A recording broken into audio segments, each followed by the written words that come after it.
Okay, so Taylor Swift cannot be the racism allegations, and it's weird because she's an avowed liberal, an acceptable, awful, affluent, white liberal woman, and still, she is accused of being a crypto-Nazi. At least once a year, this discourse blows up, and there's never any solid evidence, but you would be shocked to find out the evidence they're using this time. There is a necklace that she has now taken down off of her merch website called the Opalite Necklace, named after one of her new songs on The Life of a Showgirl.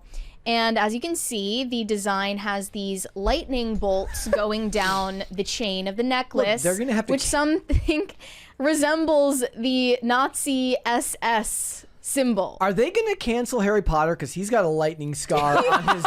Do you think that it stood for SS? Do you think This is just the beginning. Was Harry Potter secretly like in Argentina in like 1947? Right. No, that was his cover story. You know what? The end of Inglourious Bastards, when they carved the swastika on the guy's forehead, Harry Potter was like actually a Nazi, and somebody did that to him. Well, they just got half, and then somebody stopped him. He's like, yeah, my parents in Argentina. His post says the apologists under this post need to understand how effing serious this is. I get that critical thinking is hard and not fun, but we're in a Nazi overthrow of our government and democracy. It is that effing deep. And somehow Taylor Swift is all wrapped up in it, and she's secretly in cahoots with the Nazis that are taking over our country. Yeah, like you could get me to take your bellowing about Nazism a little bit more seriously if you weren't saying Taylor Swift is the culprit. That seems like a little bit of a stretch, even if I were to subscribe to your theory. There's a little check-in to how the online left is doing. They're not holding up so well. There's also... There it is, Nazi Harry Potter.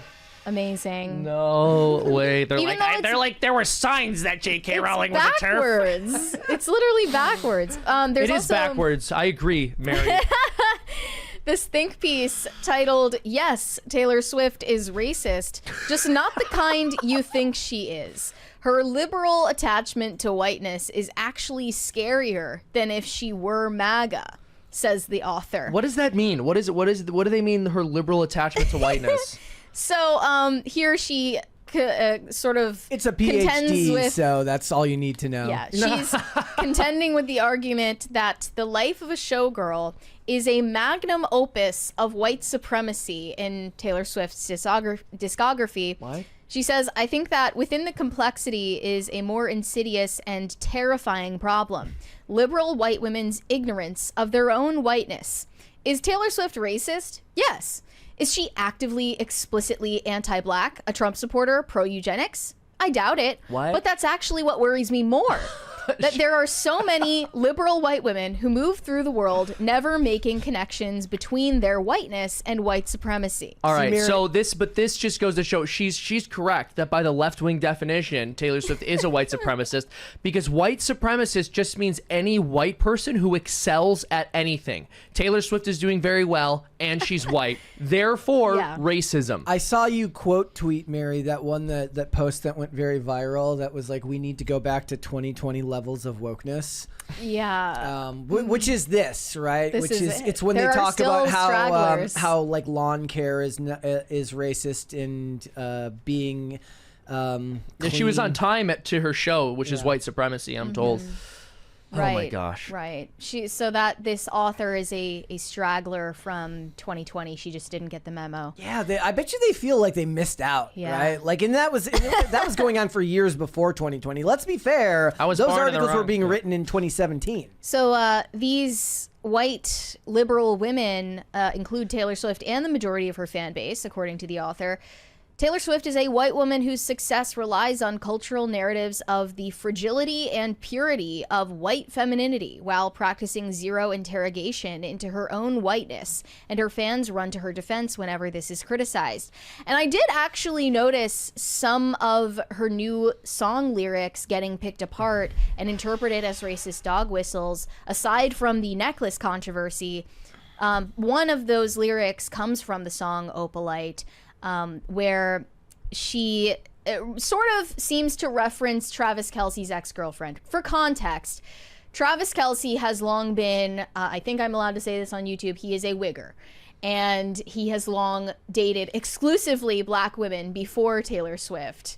which is kind of weird that he would pivot so suddenly and abruptly, but that was never addressed. Vibe shift. Except for in the song, cryptically, in Opalite, she says, "You were dancing through the lightning strikes, sleepless in the onyx night." They believe that she's referring to the skin color of Travis's ex-girlfriend who is black. But now the sky is opalite, referring to the opal-like tone of Taylor Swift's pale skin. What? Can already tell she's got then- a bunch of Nazi memorabilia in a closet somewhere. This lyric from her other song, Elizabeth Taylor, is a little bit more. I can see the argument here. It's from the bridge. "All my white diamonds and lovers are forever." She's referring to her white lovers. So, Well, can I ask you guys both a question, and really for the audience to think about? Have you interrogated your whiteness lately? I have not. Interrogated your whiteness? I do it all the But time. how do you go about interrogating your whiteness? Like, what are the steps that you need to take? That's what I'm trying to figure out. I need a tutor. I need someone to help me Yeah. interrogate my whiteness. I think you just have to go in front of a mirror and like stare at yourself and say like, "You're a mayo monkey." Yeah. It's actually wild to me. I mean, you when you read that, all the things it's accusing her of, it's basically just not self-flagellating for being white.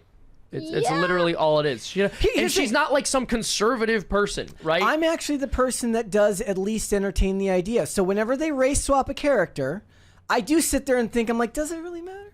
Like, does it? I know it does. Because you know why they're doing it. I know why they're doing it, but I at least entertain the idea from their perspective whenever it gets brought up. Because this was happening the other day when they were taught. Oh, and now it's gonna escape my brain. I was reading some thread last night about it was about Tom Connors from Midnight's Edge posted it was like a lunchbox or like a box set for the new Teenage Mutant Ninja Turtles that had the race swapped April O'Neil on there. And I went to the thread because I never want to read the thread from the people that, are in my space, because that's just going to be all people that generally agree with me most of the time. I want to read the thread from the people that don't agree with me. And they were like, look, they can't handle this interpretation of the character. And I'm sitting there, I'm like, well, okay, so I guess it's an interpretation.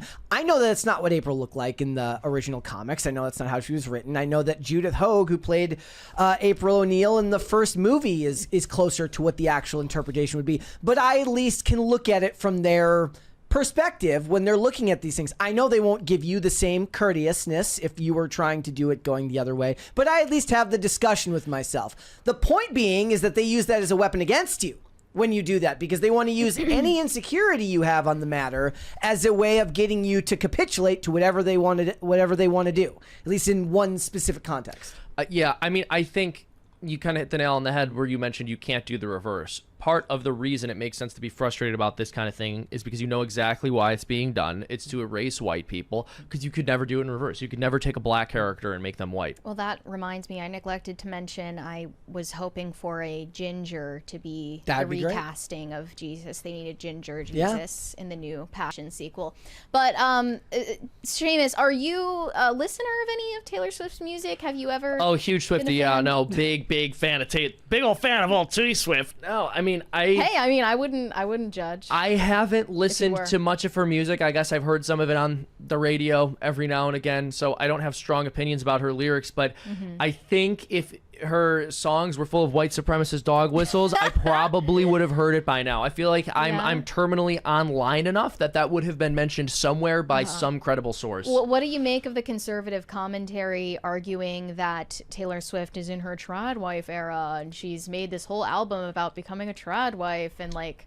Well, if that's true, then she is a white supremacist, You know. because the nuclear family is a white supremacist structure, as I've been told. I don't But know. do you think that holds any merit? Like, that she's doing something incredibly rebellious? Interesting. So, it's difficult to say, but it's telling that people associate growing up and doing more adult things with being conservative. Yeah. Like, just Yeah. traveling down life through a very standard path, but doing so in the way that an adult normally does is considered right wing. Well, I think you, Mary, you were the one who pointed out. You said like we're in a bad place if like getting married and having kids is considered conservative. Exactly, and I saw people on the left and left-wing Swifties saying the exact same thing in defense of her because she's been accused for weeks now of promoting trad propaganda and sending women down the alt-right pipeline. There are left-wing Swifties saying, like, guys, we're in a really bad place on our political side of the aisle if we're going to say that merely the act of reproducing is right-wing inherently. Like, Well, it's also a sign of just how deep into your, like how deep your political brain actually is, like how far you've kind of fallen into the sphere. Because I have a lot of friends who, granted, I don't talk too much anymore, but are, you know, I still consider, as you guys know, like, I don't think anybody watching this channel would call me conservative, but, like, who are definitely, like, dyed-in-the-wool Democrats and liberals, have been for years, maybe even be on the side, some of them very much progressive, who got married in their mid-20s and they have kids, and they don't think about that aspect of it. Maybe just because they've never entered that side of the political discussion, but it's not a thing to them. They're married, they have kids, they're happy. Yeah, well, I think that when people tell you who they are, you got to believe them. And when the left repeatedly says anything that promotes a normal, healthy way of living is right wing, what they're telling you is our movement does not want to promote healthy, normal ways of living. Well, it's almost as if this is going to sound crazy, and I want you guys to bear with me, but it's like it's almost as if one of the left's primary goals is to destroy the family or something. Right. Well, the commentary coming from the right-wing voices about Taylor Swift suddenly turning heel and promoting tradwifery to her fan base, I think is lazy and not well thought out. I mean, just considering the fact that one entire song on this album is dedicated to Travis Kelce's penis is enough for me to write it off. Yes. Wow, that's so trashy. That's trashy. It's called Wood. We used to have entire shame. thing is about We his used to have penis. shame as a culture. Yeah, so I don't really think that Taylor Swift is the trad icon that some right-wing influencers are claiming she is. And if you're a fan of her, like, go ahead, that's fine. But she's not, like, suddenly Based. I feel like it's a sign of a society that's sick, and I'll explain why. So when you're in the throes of addiction and you're trying to overcome addiction and kind of set your life back on track, the most basic of human interaction and behavior becomes kind of difficult and revelatory when you actually rediscover how to live like a human being again. So if the most basic of like human actions, such as like pairing up, getting married, and having kids, is suddenly something that's worth actually like lauding as so rare we have to celebrate it rather than just a fact of life, I think it's a sign of a sick society. Well, it's certainly not as statistically rare as a lot of conservative influencers frame it as being. It's still the case that most people get married and have kids. Thanks for watching. Listen to full episodes of Pop Culture Crisis on Spotify. Keep up with us on social media and make sure you subscribe and ring that bell so you never miss the show. Bye, guys.